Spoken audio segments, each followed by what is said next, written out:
Hello, and welcome back to Ideas X, where we take an analytical lens to mysticism and spirituality. My name is Kiara, the Mad Witch, and today I am so excited to be jumping back into Russell Targ's work. Russell Targ, if you're new here, if you're not familiar with Russell Targ, he is an award-winning laser physicist who was contracted by the CIA, first for his work around lasers and later for his work around remote viewing, which is a kind of clairvoyance.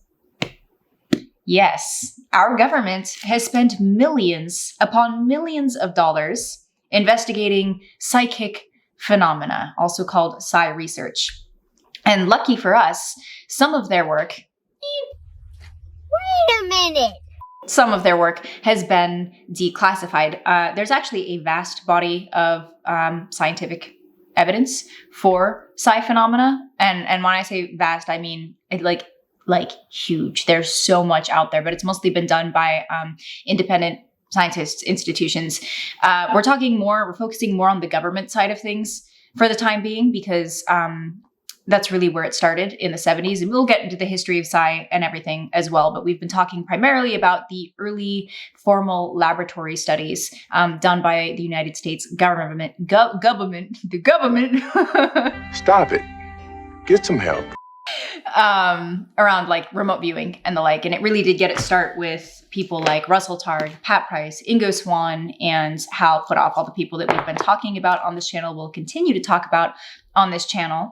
But today we're going to do something just a little different, in the same vein, but a little different. Rather than looking at a formal laboratory experiment, we're going to look at how Targ tried to apply remote viewing, clairvoyance, to making money in the silver market. So cozy up, grab your favorite beverage. I'm currently drinking, what the hell is this?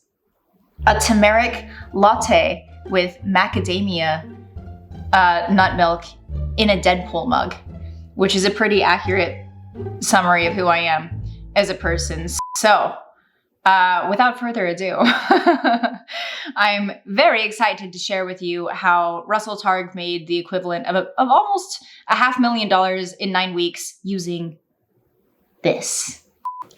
In 1982, Targ left the Stanford Research Institute, and which was the institute that contracted with the CIA to do Project Stargate.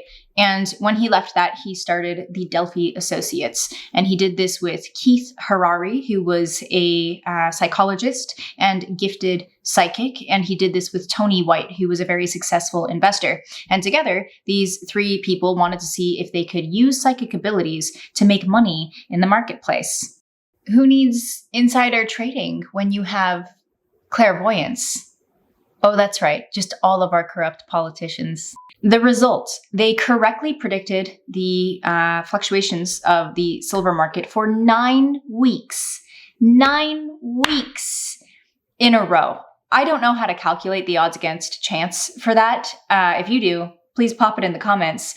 But stats aside, that is so highly unlikely. So how did they do it? You would think if we could just step outside of our conventional notions of time and space, right? If we can just peer into the future, the most efficient thing to do would have been to look a week into the future and look at what it said on the commodity exchange board. However, one thing that Targ had come to realize when he was doing the work with the Stanford Research Institute is that people cannot read when they are remote viewing for some reason. And we could take some educated guesses as to why. It has to do with that left brain consciousness. But for some reason, people can't perceive the written word numbers when they are remote viewing. In fact, the only person known to have ever done this was the legendary police commissioner psychic Pat Price. He was nothing short of a Merlin-class magician, but most people can't read when they are remote viewing. And so psychic researchers, psi researchers, have had to get kind of creative in the ways that they have gone about ascertaining information. And it's a little bit circuitous, but it works. And what they do is they use a symbolic protocol called associative remote viewing. It was first documented, I believe, by Stephen Schwartz of the Mobius Society. But the way that associative remote viewing, ARV, works is you have different possible outcomes, and you associate those outcomes to random objects. And so, for example, in this case, the outcomes would have been what the price of silver is doing. And so it could do one of four things. It could either go up a little, less than a quarter, up a lot, more than a quarter, down a little or stay the same, or down a lot. So these are the four different states that commodity can do. And then the associative part is taking each of those states and associating them to a random object. So say the objects that they're associated to, up a little is a stuffed animal. Up a lot is a succulent. And then we've got like a light bulb and a chair, whatever, four random objects. And so each week, Tony White, the investor, would choose four random objects and associate them to each of these four states. And the only person who knew what the objects were was Tony. Then Russell acted as an interviewer and Keith acted as the remote viewer, which is pretty standard in a remote viewing experiment. If you're interested in learning more about RV protocols, you can watch that video. But even though they were outside the lab, they were still using a similar way of going about this informal experiment. And so every Monday, Russell would call Keith and he would be like, he would facilitate a description of whatever it was Keith was perceiving. And Keith would use his spidey senses, whatever you want to call it, this thing, his psi abilities, his remote viewing, to peer into the future and perceive one of those four objects. He would describe it. So say he said it was soft and fluffy. If he said it was soft and fluffy, then Tony would be like, silver is going to be up a little. And Tony would then make decisions. He would buy and sell silver futures contracts based exclusively on the description that Keith provided.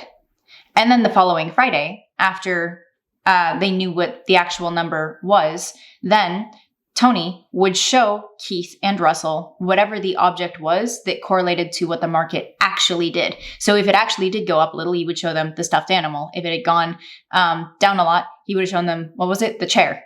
Random examples, but they used random objects. And so through this process of Keith describing things, describing an object, Tony trading, and then Tony showing them the actual object the following Friday, they were able to generate $120,000 in this 9-week period, which is not quite $500,000 back then. But what they believe was happening is that Keith was perceiving the object that Tony was showing him the following Friday. Their story made the front page of the Wall Street Journal. It was made into a film for BBC Horizon, and most notably, it became a PBS Nova program called The Case of ESP. And this got kind of big for a while, this program, and then it was wiped off the face of the earth. It disappeared from the Nova files, from WBH, from everyone that was involved in publishing and creating this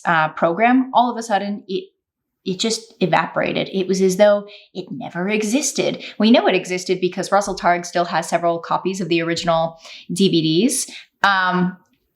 But according to history, like it just never existed. And it's interesting because the program disappeared in 1995, which is the same year that the CIA declassified and terminated the remote viewing program.